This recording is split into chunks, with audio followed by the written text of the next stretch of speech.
Hey there, physics pals. Paul Lake here with another physics problem solved. I hope you're doing well. We're going to do a work problem. We're going to find the work done by a force, given that force and a velocity vector. We're going to be using the ideas of work, the definition of work, and how to take scalar products. So let's read the problem. It says, determine how much work is done by the force after 10 seconds. After 10 seconds, by using the scalar product of the constant vectors shown below. If we look here, we've got a vector here, and let me make this bigger so you can see it better. That's 32.8 newtons, and that's our force. And then this is actually a velocity, isn't it? 17.3 centimeters per second, but it happens for 10 seconds. So this is what's given. And we'll say that t equals 10.0 seconds. All right. And so what are we trying to find? We want to find the work done. So let's solve it. Now, if you already know what to do, give it a shot. You're going to need to know the definition of work in terms of the scalar product, and you're going to figure out those bits and pieces. So give that a try. Pause the video, do it yourself. And then if you get stuck or just want to compare your work with mine, hit play and go through it. And yeah, so okay. So give that a shot. Let's solve this problem. Okay, so work. Now, if you're in a calculus-based class, it's the integral of force dotted with a differential displacement. We're going to add them all up. I mean, you know, if you've done calculus, you know what this means. Now, if you're, because this force here is constant, it doesn't depend on position or change in position, then we don't need this integral. We can just say, hey, work is equal to the force dotted with the displacement vector. And hopefully you know that the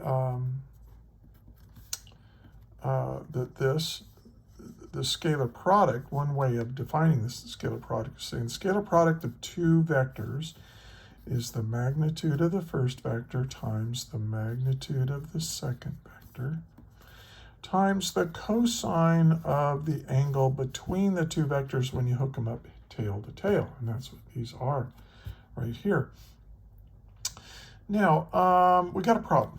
We don't have delta r. What we have is this velocity. But what we can say is, hey, delta r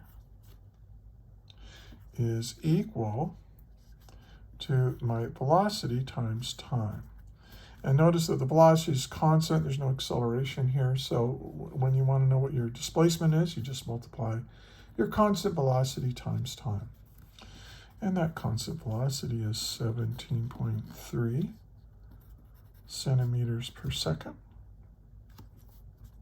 And the time is 10 seconds. So seconds cancel seconds. And we have 173 centimeters.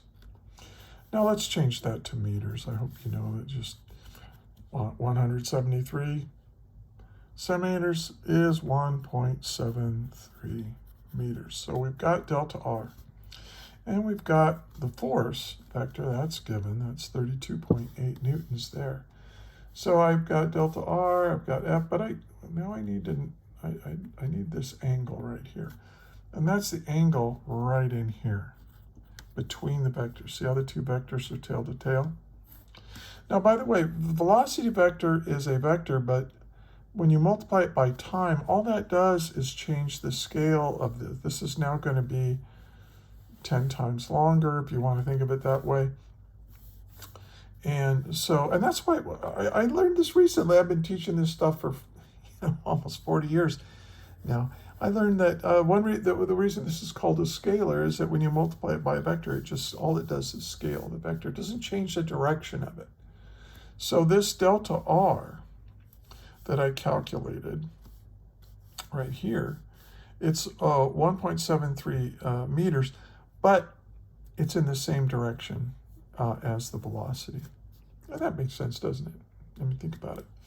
So, but now we need to figure out what this angle is in between these two. So what I'm going to do is I'm going to take what's given here in this picture, and let's figure out what this angle is. And then we're going to figure out what this angle is. And then we're going to take the difference between those two and figure it out. So let's figure out what this blue angle is, the angle for the force. Well, actually, let's do the red one first. Okay, this red one here, all the way over here. Well, this is 132. If I went all the way around, that would be 360 degrees. So all I need to do for the direction of delta r is say that that's 360 degrees minus 132. Hope that makes sense. So let's do that. 360 minus 132, and of course that's 228 degrees. Now what is the angle for the force? Well, that's from here to here, but we know that from here to here is 118.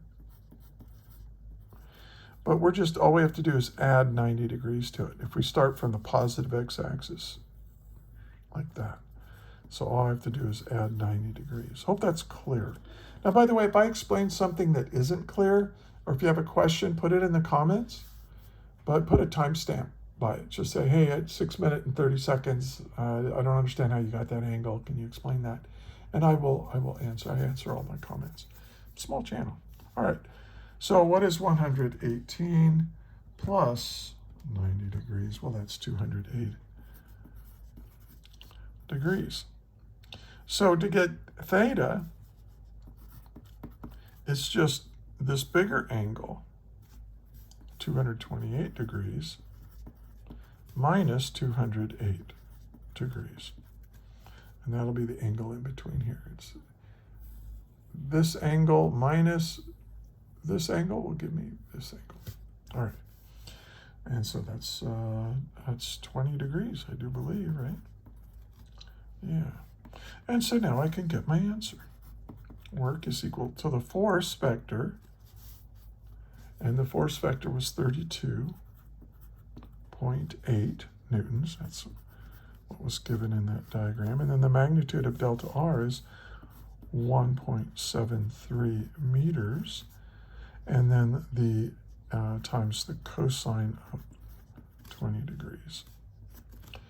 And let's do that. Okay, so 32.8 times 1.73 equals times the cosine of 20 degrees, right? But make sure your calculator's in degrees. I do that every time. And I get my answer, 53.3. And then what is this? A Newton times a meter is a joule. And that's how much work was done by that force. And there it is. That's it. Another physics problem solved. Hey, if you found this helpful and instructive, please give it a like and subscribe to my channel if you're a new student or a teacher. Look in the description for a way to get in touch with me. I'm a physics tutor. I'm a private tutor, so you can take advantage of that. I'm really good. I can save a lot of time and stress. My rates are pretty reasonable. I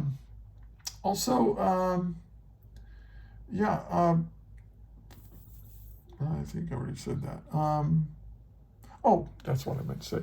If you look in the comments, or not in the comments, in the description, there's a link to a Google Doc that will take you to a whole bunch of more examples like this one, as well as lectures, all organized by topic, and you can use them as worksheets. So if you're a teacher looking for, a nice homework sets for your students to work on, where they can actually see example problems worked out. I've got a whole bunch of them there. So check that out, and Hey, and finally, I do want to say this. Thank you so much. Thank you for watching my video, but also thank you for studying physics. Thank you for being a physics student. Because I know how difficult it is, how challenging it is. But you know what? If it weren't for hardworking, smart people like you learning this material, our technologically based civilization will crumble. And why is that? Because it's all this fun technology that makes our lives better and last longer and so on. It's all based on a foundation of physics. So what you're doing is important. So anyway, hey, again, thanks for watching. And until the next video, may the net force be with you always. That is all.